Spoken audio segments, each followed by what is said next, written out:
नमस्ते विद्यार्थी मित्रों। आज हम कक्षा 9वीं का 19वां पाठ करेंगे। पाठ का नाम है महाकवि कालिदास। कालिदास के लेखक है नरपत बारहट हड़वेचा। अब हम लेखक परिचय सुनेंगे। राजस्थानी संस्कृति के शोधकर्ता नरपत बारहट हड़वेचा ने MA BEd की उपाधि प्राप्त की। जय नारायण विश्वविद्यालय जोधपुर से वे संलग्न है। उनकी विशेष रुचि काव्य लेखन में है। वे संस्कृति के प्रभावों और प्रभावों को समझने के लिए यत्नशील है। महापुरुषों को नमन करते हुए आपने लिखा है, जिन्होंने देश सेवा की खातिर अपना घर परिवार छोड़कर ऐशो आराम त्याग कर भूखे प्यासे नंगे पांव रहकर देश को गुलामी की जंजीरों से मुक्त कराने के लिए सर्वस्व कुर्बान किया है। वे वंदनीय है। महापुरुषों की जीवनियाँ आपकी प्रसिद्ध कृति है। इस संग्रह में कुल 60 प्रसिद्ध महापुरुष को जीवन चरित्र अंकित है। प्रस्तुत जीवनी महाकवि कालिदास में कालिदास के जन्म और परिचय का एवं उनकी प्रसिद्धि साहित्यिक रचनाओं का विवरण है। इस कृति में यह संदेश मिलता है कि किसी बच्चे का बुद्धू मानना नहीं चाहिए, क्योंकि वह मौका मिलते ही हीरे की तरह चमक सकता है। એટલે કે એમ કહેવામાં આવે છે આ પાઠની અંદર કે કોઈ બાળકને ક્યારે મૂર્ખ સમજવો નહીં, કારણ કે સમય આવે એ હીરાની જેમ ચમકી જાય છે। હવે આપણે વિદ્યાર્થી મિત્રો પાઠ કરીશું। कालिदास को हम मात्र संस्कृत के महाकवि के रूप में जानते हैं कि कालिदास ने આપણે ફક્ત સંસ્કૃતના મહાકવિ હતા એ રીતે આપણે ઓળખીએ છીએ।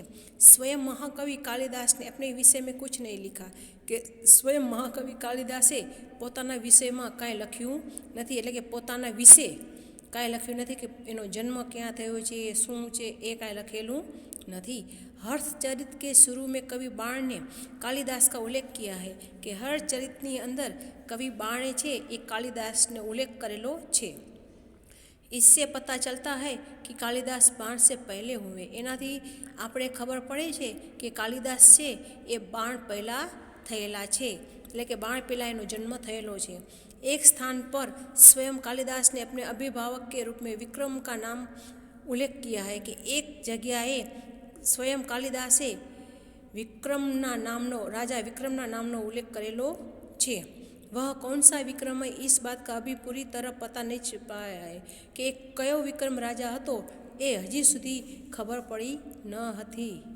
फिर भी उन्हीं राजा विक्रमादित्य और राजा भोज का समकालीन मानकर कितनी ही कथाओं का नायक बनाया गया है। પછી રાજા વિક્રમાદિત્ય અને રાજા ભોજના સમયનો માની અને એને ઘણી બધી એવી કથાઓમાં નાયક બનાવી દીધો છે। નાયક એટલે હીરો। विभिन्न भाषाओं में पहेलियों और लोक कथाओं में उनकी विद्वता कविता और चमत्कारिक प्रसंगों का वर्णन मिलता है कि अलग अलग भाषाओं में एना पहेली के लोक कथाना सरस मजाना एवं प्रसंगों वर्णन करता मळे छे।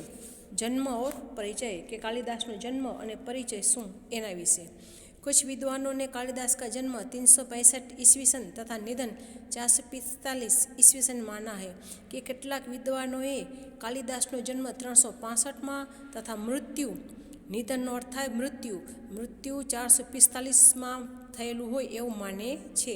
महाकवि कालिदास के जन्म के स्थान के बारे में ठीक ठीक पता नहीं चलता।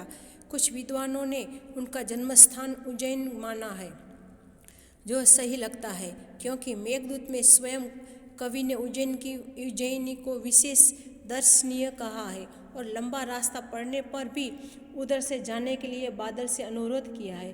कहे छे કે કવિ કાલિદાસનો જન્મનું સ્થાન કયું છે એ હજી સુધી કોઈને ખાસ ખબર પડી નથી, પરંતુ હા, કેટલાય વિદ્વાનોને એવું માનવું છે કે કાલિદાસનો જન્મ ઉજ્જૈનમાં થયો હશે, કારણ કે મેઘદૂતની અંદર સ્વયં કવિ કાલિદાસે ઉજ્જૈન નગરીનું સરસ મજાનું વર્ણન કરેલું છે।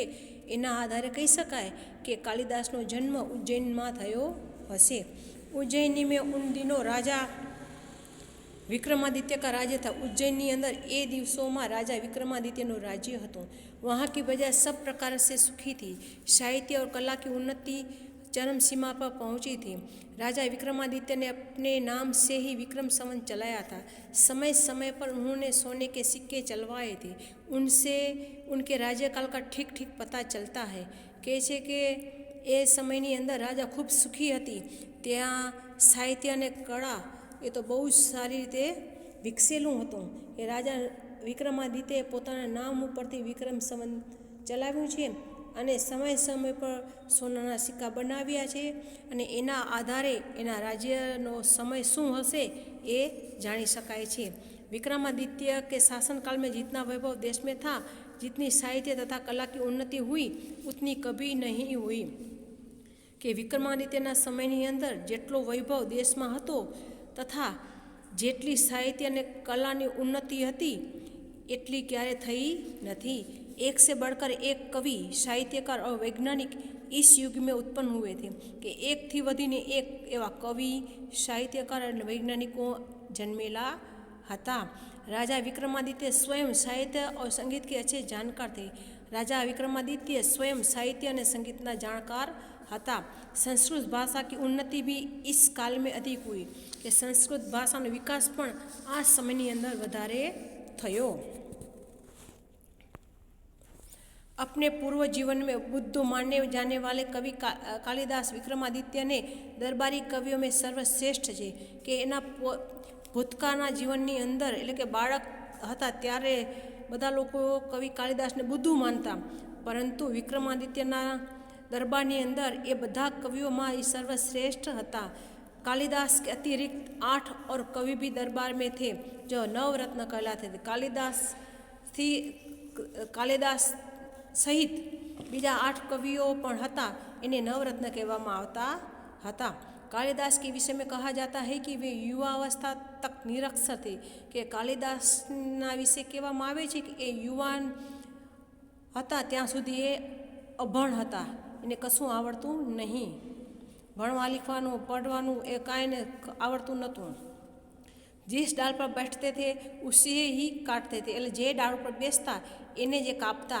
निरक्षर होने पर भी वह इतने विद्वान और महाकवि किस तरह बन गए, इसकी भी एक बड़ी विचित्र और रोचक कहानी है. कि એ અભણ હતા છતાં પણ એ વિદ્વાન અને મહાકવિ કેવી રીતે બની ગયા એની એક સરસ મજાની વિચિત્ર અને આપણે ગમે એવી એક વાર્તા છે. उन दिनों शारदानंद नाम के एक राजा थे. એ સમયની અંદર शारदानंद नामना एक राजा હતા. उनकी एक गुणवती और विद्वान पुत्री थी जिसका नाम विद्योत्तमा था. कि એની એક સરસ મજાની સુંદર અને હોશિયાર દીકરી હતી, એનું નામ હતું વિદ્યોત્તમા. वह बहुत सुंदर और रूपवती भी थी. ये खूब सुंदर और रूपवान थी. उसके रूप, गुण और ज्ञान की प्रशंसा दूर दूर के देशों तक फैली हुई थी. एने रूप, गुण और ज्ञान की प्रशंसा दूर दूर देश सुधी फैलाયેલી હતી. विद्योत्तमा को अपने गुण और ज्ञान का बड़ा घमंड था. आ राजकुमारी હતી विद्योत्तमा, એને પોતાનું रूप, गुण અને જ્ઞાનનું ખૂબ અભિમાન હતું. अपने विवाह के संबंध में उसने एक घोषणा कर रखी थी कि जो उसे शास्त्रार्थ में हरा देगा उसके साथ वह अपना विवाह करेगी. એને લગ્ન સંબંધમાં એને એક જાહેરાત કરી હતી કે જો એને શાસ્ત્રની અંદર હરાવી દેશે એ વ્યક્તિ સાથે લગ્ન કરશે. उसकी घोषणा की जानकारी जैसे जैसे पास पड़ोस के देशों तक पहुँचती गई कि ना जाहरात आजूबाजूना देशों में पहुँची गई. वहाँ के विद्वान એટલે કે ત્યાંના લોકો વિદ્વાનો तथा पंडितों विद्योत्तमा के शास्त्र करने के लिए आने लगे. એટલે આજુબાજુના પ્રદેશના લોકો એ શાસ્ત્રને એની शास्त्र ने हरावा माटे ए आवा लाग्या. लेकिन विद्वान या पंडितों को बड़ी ग्लानि का अनुभव हो रहा था और वे इसका बदला लेने का उपाय सोचने लगे थे. कि हवे आ जे बधा आवता एने જરાક दुख लागतुं હતું. પછી એને થયું કે હવે આ રાજકુમારી કંઈક બદલો લેવો જોઈએ. विद्वानों और पंडितों ने मिलकर तय किया कि विद्योत्तमा का विवाह किसी मूर्ख से करवा दिया जाए तो इसका घमंड टूट जाएगा और वे अपने अपमान का बदला भी ले सकेंगे. હવે બધાએ નક્કી કર્યું વિદ્વાનો અને પંડિતોએ કે ભાઈ હવે વિદ્યોત્તમાના લગ્ન કોઈક મૂર્ખ વ્યક્તિ સાથે કરાવી દેશું ને એટલે એનું અભિમાન પડી ભાંગશે અને આપણે આપણો અપમાનનો બદલો પણ આપણે લઈ લેશું. अतः अब वे ऐसे एक मूर्ख की तलाश में रहने लगे. संयोग से उन्हें एक दिन एक ऐसा मूर्ख युवक मिल गया. પછી તો એવા વ્યક્તિની મૂર્ખ વ્યક્તિની શોધમાં નીકળ્યા અને એવો મૂર્ખ વ્યક્તિ પણ એને મળી ગયો. वह पेड़ की जिस डाल पर बैठा था उसे ही काट रहा था. पंडितों तथा विद्वानों को लगा कि उससे बड़ा मूर्ख और कौन होगा। इसलिए पंडितों ने उसे पेड़ से नीचे उतारा और समझा बुझाकर एक सुंदर राजकुमारी से उसका विवाह करा देने की बात कहकर तथा लालच देकर अपने साथ चलने के राजी किया। पंडितों ने उस मूर्ख युवक को यह बात अच्छी तरह समझा दी कि वह वहाँ कुछ भी नहीं बोलेगा और गूंगा बनकर रहेगा, नहीं तो उसका विवाह नहीं होगा। હવે કહે છે કે આ જે વ્યક્તિ હતો એને સમજાવીને નીચે ઉતાર્યો અને સરસ મજાની વાત કરી કે ભાઈ હું તમારા લગ્ન એક રાજકુમારી સાથે કરાવી દઈશ એમ કરી અને એને નીચે ઉતારીને લઈ જાય છે અને કહે છે કે જો ત્યાં તારે કાંઈ બોલવાનું નથી, તારે મૂંગું થઈને રહેવાનું છે, बराबर ने। तो एनी बात सांभळीने ए मूर्ख युवक तो खुश थई गयो। उसने पंडितों की बात मान ली और उनके द्वारा किए गए अच्छे अच्छे कपड़े पहन लिए। पंडित उसे विद्योत्तमा के पास शास्त्रार्थ के लिए ले गए। कहे छे कि एने युवके पंडितोनी बात मानी लीधी અને સરસ મજાના નવા નવા કપડાં પહેરી લીધા। પછી એ પંડિતો હતા એ વિદ્યોત્તમાની પાસે આ મૂર્ખ વ્યક્તિને લઈ જાય છે।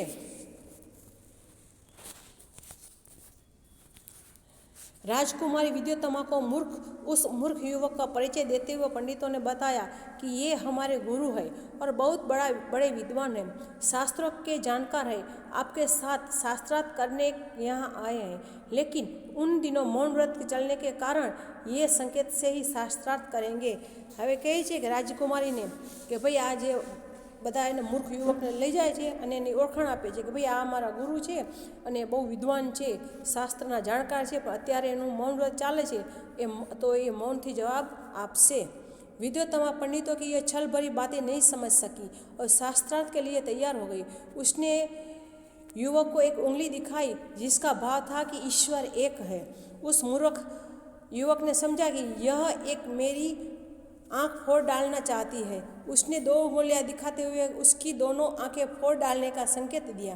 हवे विद्योत्तमाए आज पंडितों जे छळकपट हतुं ए समझी न सकी અને એના માટે તૈયાર થઈ ગઈ। પછી એણે પોતાની એક આંગળી બતાવી અને એનો એ ભાવ નક્કી થયો કે ઈશ્વર એક છે। તો એ મૂર્ખ યુવક હતો એને એમ થયું કે મારી એક આંખ ફોડી નાખવા માંગે છે, એટલે એણે સામે 2 આંગળી દેખાડી અને કીધું હું તારી 2 આંખ તોડી नाखीस। पंडितों ने इस संकेत का अर्थ विद्योत्तमा को समझाते हुए कहा, आपके प्रश्न के उत्तर में हमारे गुरुजी का कहना है कि ईश्वर और जीव 2 है। के कहे छे कि तमारा ई के संकेतनो जवाब आपे छे कि ईश्वर छे ई अने जीव ए 2 छे। उस मूर्ख युवक ने समझा कि इस बार राजकुमारी विद्योत्तमा ने 5 उंगलियां दिखाकर 5 तत्वों का संकेत किया। કે છે આ વખતે રાજકુમારીએ 5 આંગળી बतावी અને 5 तत्वों संकेत કર્યો।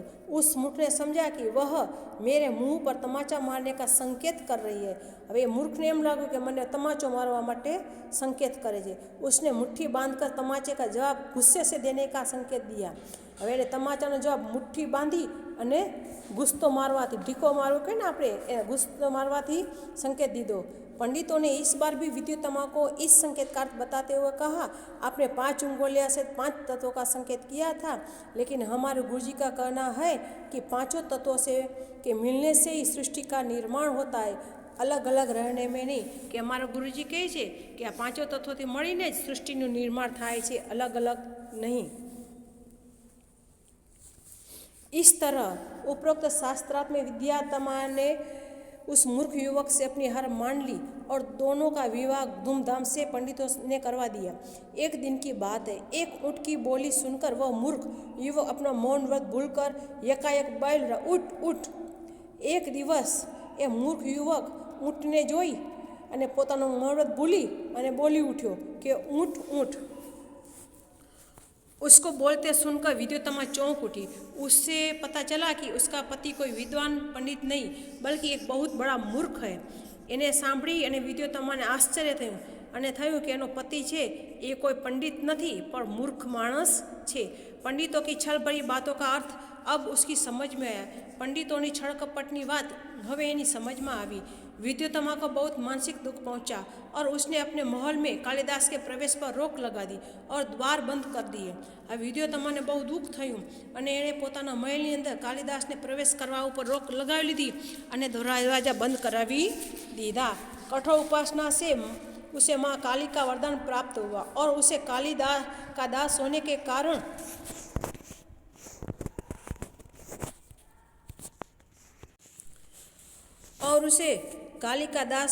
कारण कालिदास नाम से जाना गया के छे। पछी तो ये काली मातानी उपासना करे छे अने एना नामथी ज एने कालिदास तरीके ओळखवामां आवे छे। शीघ्र ही कालिदास सारी विद्याओं को सीख प्रवीण गया के झड़पथी एक घणी बधी विद्याओं सीखी अने एमां कुशळ थई गयो। राजनीति, धर्मशास्त्र और साहित्य का अच्छा ज्ञान प्राप्त कर वह फिर से विद्योत्तमा के पास लौटे के राजनीति, धर्मशास्त्र और साहित्यનું જ્ઞાન મેળવી અને ફરીથી એ વિદ્યોત્તમા પાસે गया। द्वार तब भी बंद था, दरवाजा त्यारे पर बंद था। कवि ने अपने विद्वान होने के प्रमाण स्वरूप संस्कृत में द्वार खोलने के लिए विद्योत्तमा से प्रार्थना की। अनावृत कपाट द्वार देही के विद्वान हो पोते थई गयो छे एनी साबिती माटे एणे संस्कृतમાં प्रार्थना करी कि तमे दरवाजा खोलो। अंदर से पत्नी विद्योत्तमा ने पूछा, अस्ति कश्चिद वाग्विसेन कि तमे कौन छो। इस पर महाकवि कालिदास ने क्रमशः कुमार संभव, मेघदूत और रघुवंश की रचना विद्योत्तमा को सुनाई। विद्योत्तमा को जब उनके पंडित होने का विश्वास हो गया तो उसने द्वार खोलकर महाकवि कालिदास का स्वागत किया। कालिदास को हर क्षेत्र गहरा अनुभव था। प्रकृति का जैसा वर्णन उनके साहित्य में मिलता है वैसा कहीं नहीं मिलता कि कालिदास ने दरेक क्षेत्रનો દરેક જગ્યાનો ખૂબ ઊંડો અનુભવ હતો કે પ્રકૃતિનું કુદરતીનું જેવું સરસ મજાનું વર્ણન એના સાહિત્યમાં મળે છે એવું બીજે ક્યાંય આપણે મળતું નથી। उन्हें प्रकृति के बिना मनुष्य जीवन अधूरा दिखाई पड़ता है। इन्हें कुदरत वगरનું जीवन अधूરું देखाई पड़े छे। कालिदास की उपमाएं विश्व विख्यात है कि कालिदासनी उपमाएं ए आखा विश्व फक्त भारत देश नहीं परंतु आखा विश्व में प्रसिद्ध है। उनकी कोई तुलना नहीं कि एनु कोई हरीफ नहीं, उसका कोई जोड़ नहीं, एनी कोई जोड़ी नहीं। चरित्र चित्रण में भी महाकवि कालिदास की तुलना नहीं की जा सकती, उनकी कोई बराबरी नहीं कर सकता। उसके पात्रों का व्यक्तित्व अपनापन लिए रहता है, हर बात बड़ी स्वाभाविकता से उपस्थित होती है।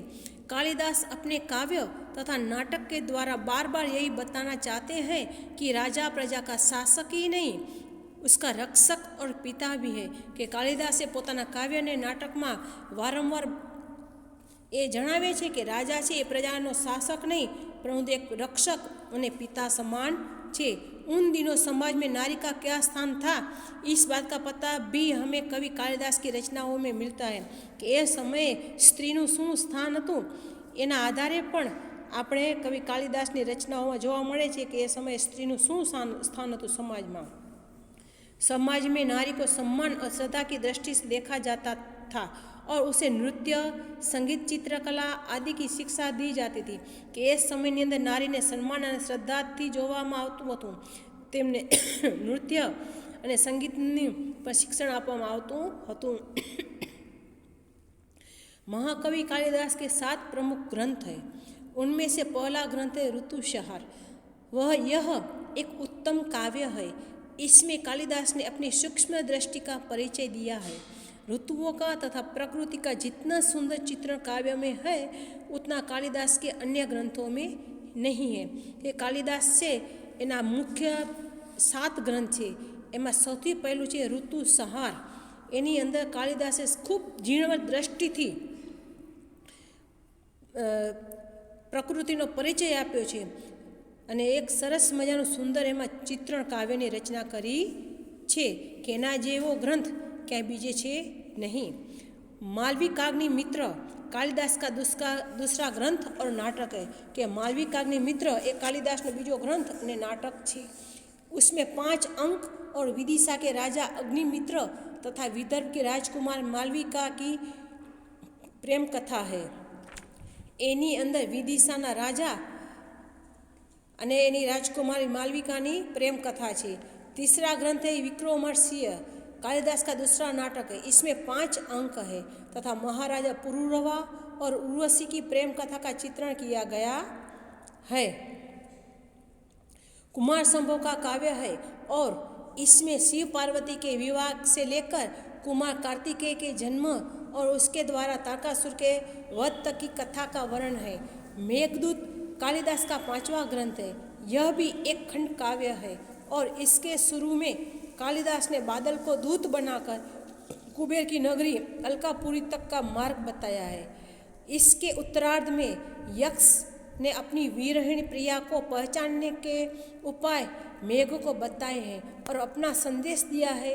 इस काव्य में वर्षा काल और विरह का वर्णन खूब निखरा है। इसमें भारत के भूगोल की अच्छी जानकारी भी दी गई है। रघुवंश एक महाकाव्य है। कवि कालिदास ने रघुवंश की कथा कहने से पहले ही कह दिया है, कहाँ तो सूर्य से उत्पन्न हुआ यह वंश, कहाँ मोटी बुद्धि वाला। मैं तिनकों से बनी छोटी सी नाव लेकर अपार समुद्री को पार करने की बात सोच रहा हूँ। कहे છે क्या रघुवंश એ તો અવર્ણનીય છે। એવું મહાકાવ્ય છે કે ભાઈ હું તો નાનો બાળક એના कर કહેવાઉં કે એને ક્યાં હું પાર કરું, એક કાગળની હોડીની જેમ। सूर्यवंश के दिलीप से लेकर कुश और उनके अनेक उत्तराधिकारियों तक की कथा रघुवंश में है। महाकवि कालिदास का 7वां और सर्वोत्कृष्ट ग्रंथ है अभिज्ञान शाकुंतलम। यह उनका तीसरा नाटक और इसमें 7 अंक है। महाकवि कालिदास ने इस नाटक में राजा दुष्यंत तथा शकुंतला की कथा कही है। इस तरह महाकवि कालिदास आज भी हमारे संस्कृत साहित्य में अमर है। उनकी रचनाओं में तत्कालीन साहित्य, शासन और राजनीति, समाज और जनविश्वास, भूगोल, ललित कला, स्थापत्य आदि सभी की झलक मिलती है। कहे છે કે આની અંદર દુષ્યંત અને શકુંતલાની કથા છે અને આજે પણ આ મહાકવિ કાલિદાસ એ આપણા સંસ્કૃત સાહિત્યના અજર અમર કવિ છે। એની અંદર જે ઝલક જોવા મળે છે એ બીજી ક્યાંય કોઈ ગ્રંથોમાં જોવા મળતી નથી। ધન્યવાદ વિદ્યાર્થી મિત્રો।